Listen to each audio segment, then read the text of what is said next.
+2 இல்ல பிகாம்ல company accounts topic issue of ஷேர்ஸ்ல ஃபர்ஃபீச்சர் அண்ட் ரீஇஷ்யூக்கு ஒரு சம் பார்க்கலாம். Vikram limited forfeited 5,000 shares of Rahul who applied for 6,000. அதாவது அலாட் ஆனது 5,000, அப்ளை பண்ணது 6,000. ஓகே, அது ஞாபகம் வச்சுக்கணும். For non payment of allotment money 5 per share and first and final call 2 per share. So 5 payment பண்ணல, 2 பேமெண்ட் பண்ணல. Only application money of 3 was paid. Okay, out of this 3,000 shares, அதாவது out of 5,000, 3,000 shares were reissued at 12 per share. நார்மலா டிஸ்கவுண்ட்ல reissue பண்ணுவாங்க, இந்த இடத்துல பிரீமியம்ல reissue பண்ணிருக்காங்க. as fully paid. ஓகேயா, ஃபர்ஸ்ட் ஜர்னல் என்ட்ரிஸ் அப்படிங்கிறாங்க. ஃபர்ஸ்ட் ஒர்க்கிங் போட்டுவாங்க. Number of shares applied 6,000 correct by ராகுல். ஆனா அலாட்டட் அது ஏது மறந்துட்டேன். Allotted equal to 5,000. Okay, so application money paid 6,000 into 3 per share. Okay, 18,000. ஆனா இப்ப அலாட்மெண்ட் பண்ணி பேமெண்ட் பண்ணல. எவ்வளவு பேமெண்ட் பண்ணல? 5,000 into 5 per share கரெக்ட். ஆனா இல்ல, மைனஸ் அந்த எக்ஸ்ட்ரா பண்ணாருல பேமெண்ட், அதாவது அலாட்டட் 5,000 தான். அப்ப 1,000 shares into 3 எக்ஸ்ட்ரா பண்ணிருக்காங்க பேமெண்ட், அதை மைனஸ் பண்ணிடுவார். அப்ப 22,000 தான் due. Allotment due is only 22,000.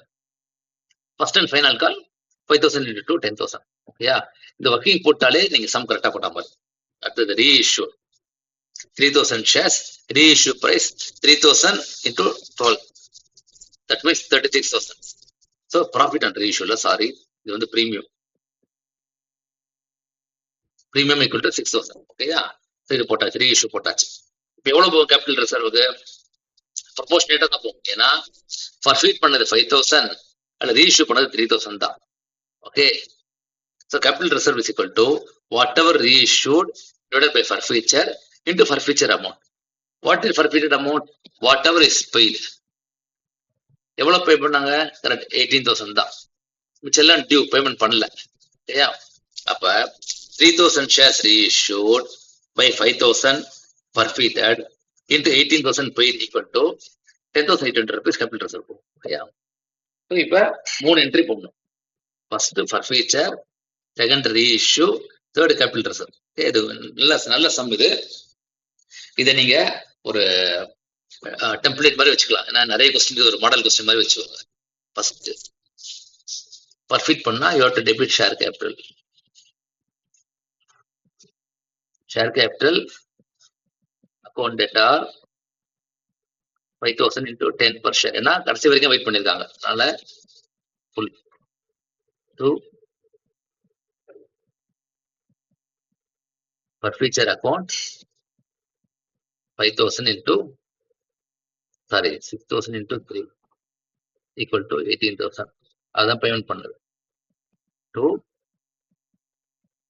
Allotment account 22,000 பார்த்தோம். To first and final call. Super. 3 கூட்டினானே correct. 22, 32, 40, 50. Super. Okay, first entry போட்டாச்சு. செகண்ட் என்ட்ரி ரீஇஷ்யூ பண்ணாங்க. பேங்க் அக்கௌண்ட் டேட்டார் எவ்வளோ? 3,000 into 10 plus 2 கரெக்ட். 12, 36,000 ரூபாய். நல்ல சம்பளம் இது. To share capital account into 10 equal to 30,000. Premium account 2 equal to 6,000. Okay, yeah. Third, forfeiture. Forfeiture always debit forfeiture account data. எவ்வளவு பார்த்தீங்க? Correct 10,800, right.